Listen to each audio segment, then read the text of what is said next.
Bonjour, vous êtes sur la chaîne La Maturité. Je m'appelle Makula Bokinzi. Je voulais vous rassurer, aussi longtemps que vous vous abonnerez sur cette chaîne, vous serez profondément éclairé sur plusieurs domaines de notre vie.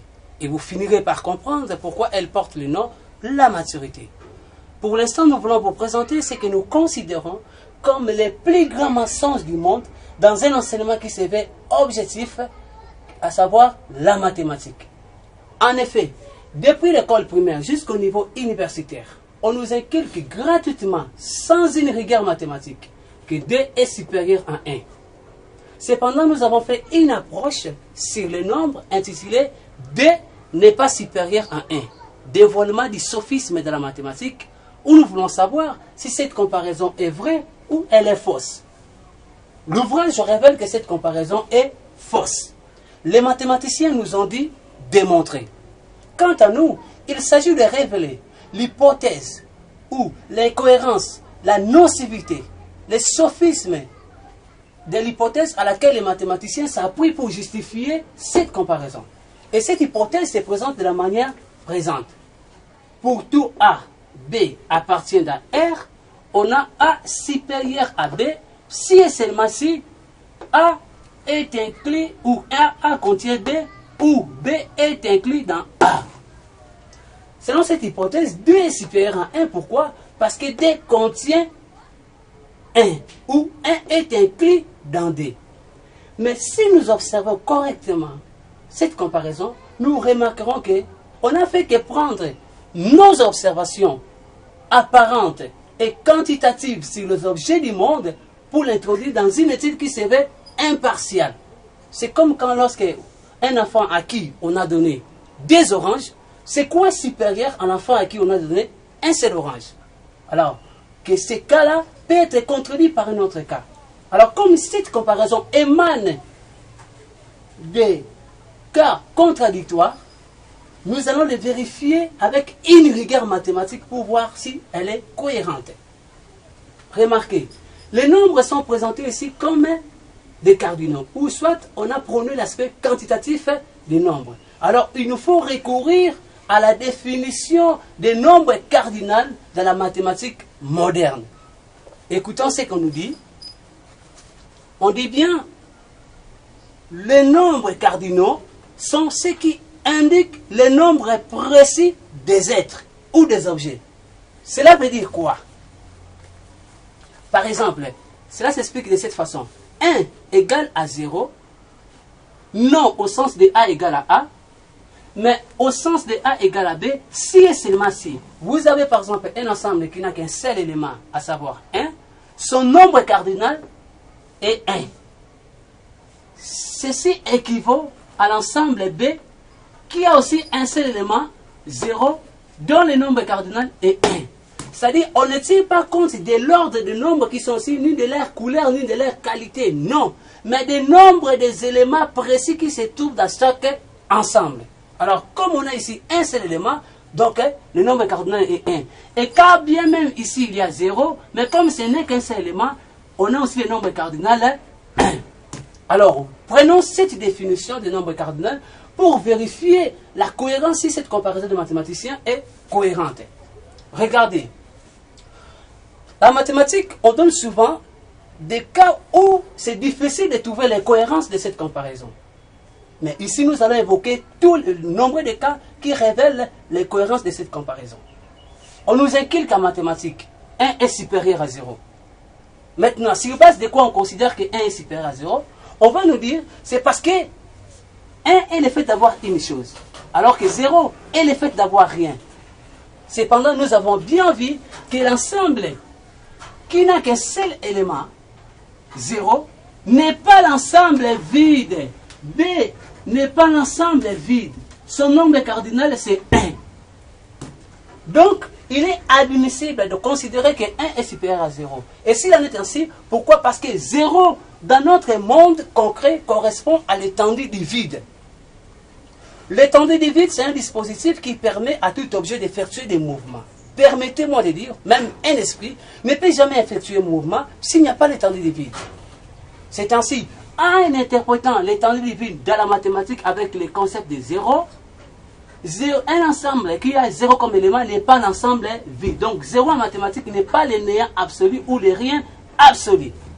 De plus, remarquons, selon l'hypothèse des mathématiciens, 1 devrait être supérieur à 0 si et seulement si 1 contenait 0 ou 0 était inclus dans 1. Cependant, ici, 1 ne contient pas 0, ni 0 est inclus dans 1. Donc, l'hypothèse des mathématiciens est contradictoire.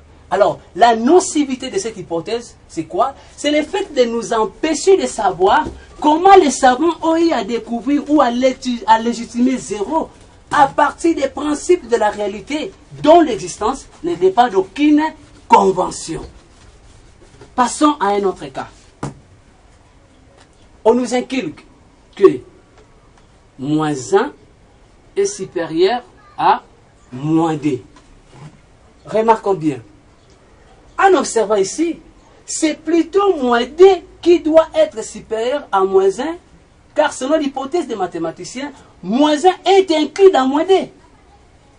Et c'est moins 2 qui contient moins 1. Oh, on va nous dire, non, vous confondez. Les entiers négatifs sont des entiers de moins, ou les entiers relatifs sont des entiers des unités de moins. C'est ce qui n'est pas vrai. Et voilà cet exemple qui révélera cette fausseté. Lorsque nous faisons moins 1 plus moins 1, ça donne combien?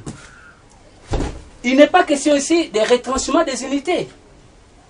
Parce on prend moins 1 comme une unité, on associe à moins 1 comme une autre unité, c'est ainsi que ça va donner moins 2. On va nous dire non, si moins 1 est supérieur à moins 2, c'est par exemple dans une classe, l'élève à qui on a donné moins 1% est supérieur à l'élève à qui on a donné moins 2%. En ce moment, on sort dans l'étude des nombres en eux-mêmes. On est dans un cas d'appréciation susceptible d'être contredit par un autre cas d'appréciation. Inutile d'évoquer d'autres cas-là. Recourons à la droite numérique pour voir les cohérences de cette hypothèse qu'on nous inculque par les enseignants de la mathématique. Remarquez, nous avons ici plus l'infini. On suppose que le point d'origine c'est 0. Ici, il y a une infinie des unités. Ce qui nous intéresse, nous avons ici moins 1. Et ici, nous avons moins 2. Plusieurs unités sont ici. Et ici, on a moins l'infini. Alors, en considérant les nombres comme des segments, si nous projetons les segments construits ou formés par les nombres moins 1, les points d'origine, c'est 0. Et les points d'extrémité, c'est 1. Moins 1 plutôt. Par rapport à la projection des segments de droite conçus par les nombres moins 2, nous aurons ici le point d'origine 0, ici nous avons moins 2. Ça se voit clairement que le segment de droite construit ou formé par les nombres moins 2 est plus long que le segment de droite construit ou formé par les nombres moins 1. Donc, selon l'hypothèse des mathématiciens, c'est plutôt moins 2 qui doit être supérieur à moins 1 parce que son segment est plus long ou plus grand que le segment construit par les nombres moins 1. Cependant, on nous enseigne le contraire. Alors, passons à un autre cas. Ce que nous pouvons considérer maintenant comme le cas de la transitivité. On nous inculque que 2 est supérieur à 1. Supposons que cette hypothèse est vraie. Par conséquent, l'opposé de 2 c'est quoi? Moins 2. L'opposé de 1 c'est moins 1.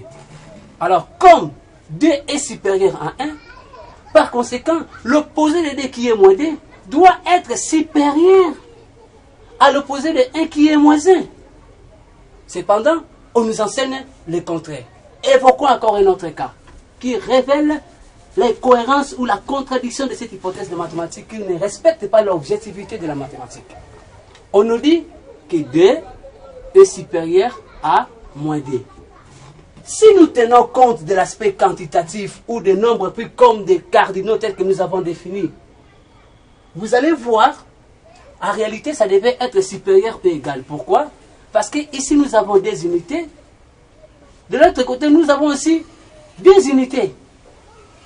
Cependant, on nous dit que D est supérieur à moins D. Pourquoi? Non en tenant compte de l'aspect quantitatif, mais parce qu'ici nous avons moins, alors qu'ici nous avons plus. Par conséquent, les mathématiciens rejettent leur hypothèse quantitative pour prôner l'aspect qualitatif des nombres. En ce moment-là, nous pouvons à notre tour évoquer un autre cas de l'aspect qualitatif des nombres qui démontre que c'est plutôt 1 qui est supérieur à D. Et ce cas doit se présenter de la manière présente. Remarquez, pour nous, nous disons 1 est supérieur à D. Pourquoi?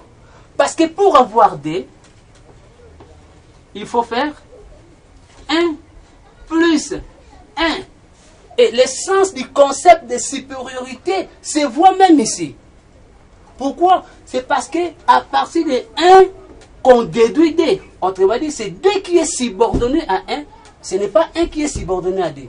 Car pour avoir 1, on n'a pas besoin de D. 1 égale à 1. Il est identique à lui-même. Cependant, D dépend de 1. Donc, nous pouvons avoir raison de dire que c'est plutôt 1 qui est supérieur à D. Mais ce n'est pas ça notre intention. Nous voulons seulement dire le nombre ne fait qu'interpréter notre monde dans lequel il n'y a pas un être ou un pays ou un individu qui est supérieur à un autre individu si nous tenons compte de tous les facteurs entre des individus. Alors, la nocivité de cette comparaison, c'est quoi? S'explique de quelle façon? Lorsque nous croyons que 2 est supérieur à 1, on nous fait croire que les nombres sont des quantités. Alors que les nombres en eux-mêmes ne sont pas des quantités. Voici cet exemple. Vous avez ce tableau. Si on vous dit de mesurer ce tableau, on va utiliser les nombres pour dire que ce tableau mesure 1 mètre. Pourquoi? Parce que la quantité relève des choses concrètes, des surfaces. Cependant, si on vous dit de mesurer 1 lui-même, vous allez utiliser quelle unité de mesure pour mesurer 1? Il n'y en a pas. Pourquoi? Parce que les nombres sont identiques à eux-mêmes. Quand bien même pour nous, les nombres ne sont pas totalement abstraits. Alors, deuxièmement, lorsqu'on nous dit que D est supérieur à 1, on fait une perversion de l'ordre des nombres. C'est-à-dire, on nous empêche de savoir comment est-ce que l'axiome de n plus m a été, plus 1 plutôt, a été découvert à partir des principes de la réalité. Cela veut dire, si vous demandez à un enfant de compter, ou à toute personne de compter selon l'ordre croissant, il ne peut que commencer par une unité. Quand bien même on peut avoir 0, 1, 2, 3, jusqu'à l'infini. Si on vous dit de compter selon l'ordre croissant, on ne peut que commencer par dire 1, 2, 3, ainsi de suite, jusqu'à l'infini. Pourquoi il en est ainsi? C'est parce que l'esprit humain, ou l'entendement humain, ne saisit pas les choses en commençant par leur infinité. Mais on commence toujours par leur finité pour tendre vers leur infinité. Pourquoi? Parce que moi qui est en train de percevoir les choses, je ne suis point moins un être fini dans le temps et dans l'espace. Car bien même je peux penser l'infini. Et les objets qui se présentent en face de moi, ce sont des unités finies. Car bien même il y a aussi des unités infinies. Mais je ne peux que commencer par l'infini. C'est d'où l'imposition des nombres 1. Comme le point de départ. Et c'est à partir de cela qu'on a eu à construire la somme de n plus 1. De n plus 1.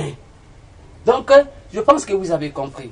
Alors, nous sommes arrivés à la fin de notre exposé. Si vous avez des questions à poser, n'hésitez pas à contacter ces numéros.